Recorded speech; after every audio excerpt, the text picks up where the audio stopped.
We continue to follow breaking news here on CBS Sports HQ in regards to NFL trade deadline day.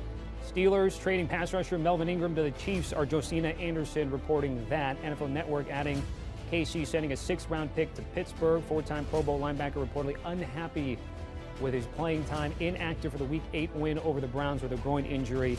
And he signed that 1-year deal with the Steelers back over the summer. Inactive again for that Cleveland game. Just 1 sack, 10 tackles in 6 games this season. Coming to a Kansas City team that entered Monday night last in the NFL in sacks against the Giants. They did pick up 2 against New York in the game.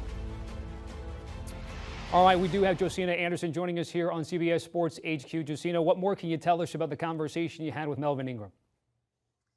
Well, Melvin has been waiting patiently to see if he was going to get moved. Obviously, you mentioned his production with the Steelers so far this season. Melvin is a player that knows that he can definitely be productive on the defensive side. You're talking about a guy that had almost 30 sacks between 2015 and 2017, and really going to a team that needs it. You mentioned the Chiefs right now being the last in the league in sacks, and it was just, trying to take some time to see if this could be executed. He called me this morning and he basically said, Joe, I told you I was a man of my word. I was going to let you know when it went down. And so they were able to get the deal executed. And really, this is just great timing for the Chiefs.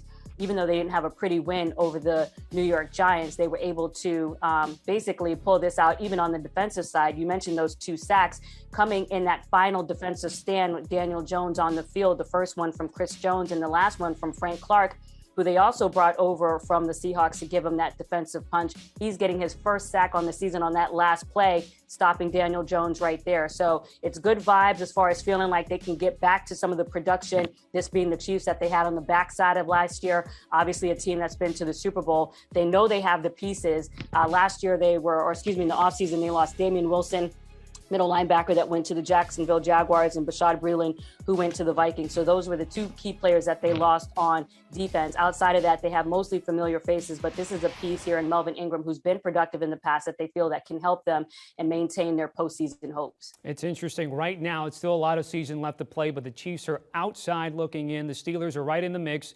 What about T.J. Watt and Alex Highsmith there with that production leading the way to potentially have a guy like Melvin Ingram be available via trade?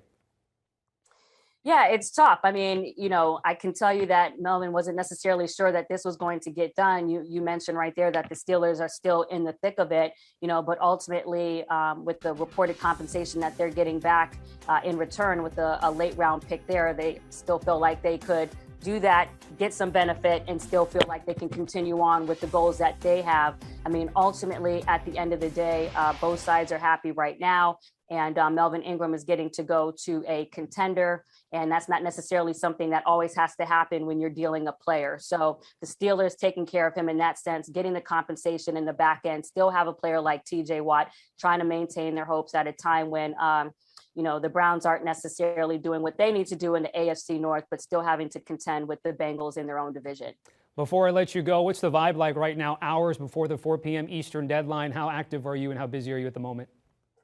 Well, that's a really good question, because I got, a text this morning from, I would say a prominent league source. And I was actually just asking him, what does he feel like the vibe is right now for the trade deadline? And one of the things that he said to me is that he feels like teams don't really want to, trade their players. And then I actually text back, I said, well, why do you think that is? Why do you think that this may impact the activity around trade deadline this season? And he said, just because there are a lot of injuries and, teams are being cautious. So that was just his take. I mean, we're still keeping an eye on cornerback Kyle Fuller out of the Denver Broncos, still keeping an eye on Deshaun Jackson, who was asked to be moved out of the LA Rams, still keeping an eye on Marlon Mack, though that's not, at least as of yesterday, wasn't looking like there was a lot of activity around that, who running back out of the Colts, who had also asked to be moved.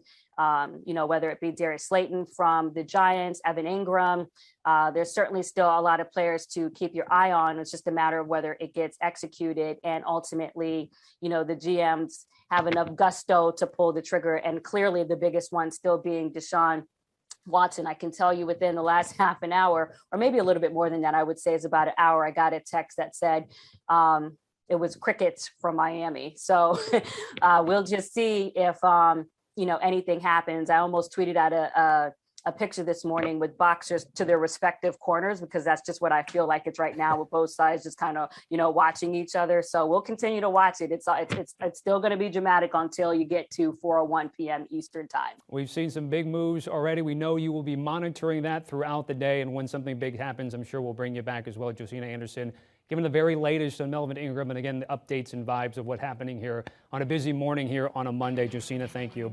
Want to remind you about the Pick Six podcast. Will Brinson and the Super Friends, they broke down Monday Night Football with the Chiefs and the Giants. And once this all unravels here today, I'm sure they'll be wrapping up what happens on the NFL trade deadline. Again, 4 p.m. Eastern.